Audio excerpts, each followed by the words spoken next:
সুপ্রিয় দর্শকবৃন্দ, আসসালামু আলাইকুম, welcome back to my channel. দর্শকবৃন্দ, আজকের পর্বে আমি নিয়ে এসেছি এই গরমে ঠান্ডা ঠান্ডা বাদাম মিল্কশেক। এই রেসিপির মূল দুইটা ইনগ্রিডিয়েন্ট হচ্ছে দুধ আর বাদাম। আর আপনারা জানেন যে দুধ আর বাদামের শরীরের জন্য অত্যন্ত উপকারী। দুধে প্রচুর পরিমাণে ক্যালসিয়াম আছে, তার হাড়ের জন্য দুধ অত্যন্ত উপকারী। আর বাদাম কোলেস্ট্রল নিয়ন্ত্রণ করে, রোগ প্রতিরোধ ক্ষমতা বাড়ায়, আর হচ্ছে ডায়াবেটিস নিয়ন্ত্রণ করে। এটাতে হার্টের জন্য অত্যন্ত উপকারী বাদাম। সারাদিন রোজা রাখার পর সন্ধ্যায় ইফতারের সময় এরকম এক গ্লাস বাদাম মিল্কশেক হলে দর্শক কিন্তু অনেক এনার্জি পাওয়া যাবে এটাতে। আমি 1.5 কেজি পরিমাণে দুধ নিয়েছি, আর এটা চুলায় দিয়ে ঘন করার জন্য এটা জাল করছি। তো এটা হচ্ছে যে দর্শক কিন্তু জাল হয়ে অনেকটা সর উঠে গিয়েছে পাশের থেকে, তো ওই সরগুলি তুলে দিছি, এতে একটা ক্রিমি স্ট্রাকচার আসবে।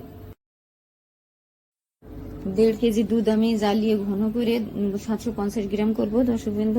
তো ইতিমধ্যে অনেকটা ঘন হয়ে গিয়েছে, দেখতে পাচ্ছেন।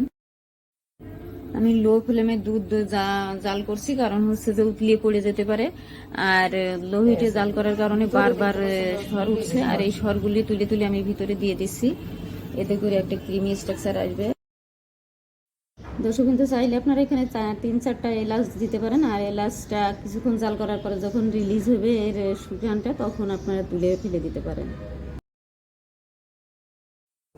3 রকম বাদাম নিয়েছি দর্শকবৃন্দ। আর চুলার এই দুধ থেকে, গরম দুধ থেকে আমি 1 কাপ পরিমাণে দুধ নিয়ে এটা ঠান্ডা করে নিয়েছি। এখন এই দুধের ভিতরে বাদাম দিয়ে দিচ্ছি, খোসা সহ আমি ব্লেন্ড করব। আপনারা চাইলে খোসা তুলে নিতে পারেন।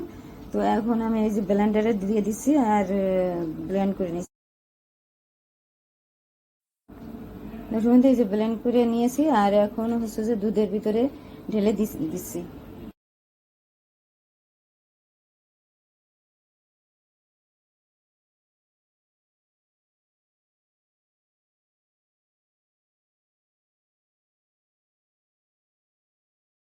দর্শকবৃন্দ, বাদাম দিয়ে আমি কিছুক্ষণ জাল করে নিয়েছি, এতে করে অনেকটা ঘন হয়ে গিয়েছে।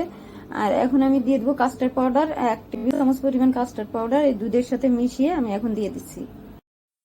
একবারে পুরোটা দিলে দলা পেকে যেতে পারে, তাই আমি অল্প অল্প করে দিয়ে নেড়ে নেড়ে দিচ্ছি। আমি এই দুধের থেকে কিছুটা দুধ নিয়ে কুসুম গরম অবস্থায় আমি 4 টেবিল চামচ গুঁড়া দুধ দিয়ে দিলাম, এর সাথে দিয়ে ভালো করে মিশিয়ে নিই।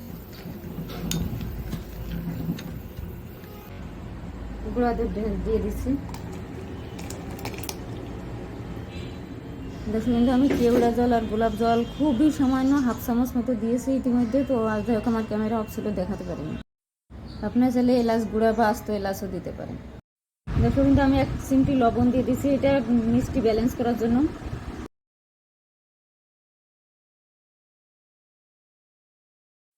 দিয়ে দিচ্ছি 4 চামচ পরিমাণে চিনি।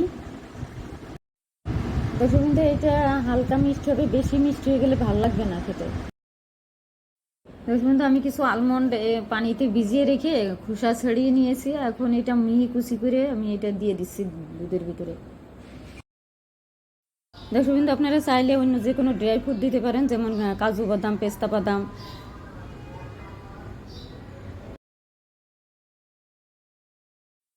অলমোস্ট ডান দর্শকবৃন্দ, এর চেয়ে বেশি ঘন করলে পায়েস পায়েস হয়ে যাবে। তো এখন আমি নামিয়ে একটু ঠান্ডা করে গ্লাসে ঢেলে পরিবেশন করবো। দর্শকবৃন্দ, আপনারা চাইলে ফ্রিজে রেখে ঠান্ডা করে খেতে পারেন। দর্শকবৃন্দ, আমি একটা বাটিতে ঢেলে নিয়েছি ঠান্ডা করার জন্য, আর চামচ দিয়ে নেড়ে নেড়ে ঠান্ডা করে নিচ্ছি। আপনারা এটা একটু ঠান্ডা করে ফ্রিজে রেখে ঠান্ডা ঠান্ডা খাবেন, তাহলে আরও বেশি টেস্টি হবে। দর্শকবৃন্দ, আপনারা যদি আরও বেশি ঘন খেতে চান, তাহলে দুধ আর কিছুক্ষণ জাল করে নেবেন। রেসিপি ভালো লাগলে সাবস্ক্রাইব করে বেল আইকনটা প্রেস করবেন, তাহলে নতুন নতুন সব রেসিপি সবার আগে আপনার মোবাইলে পৌঁছে যাবে।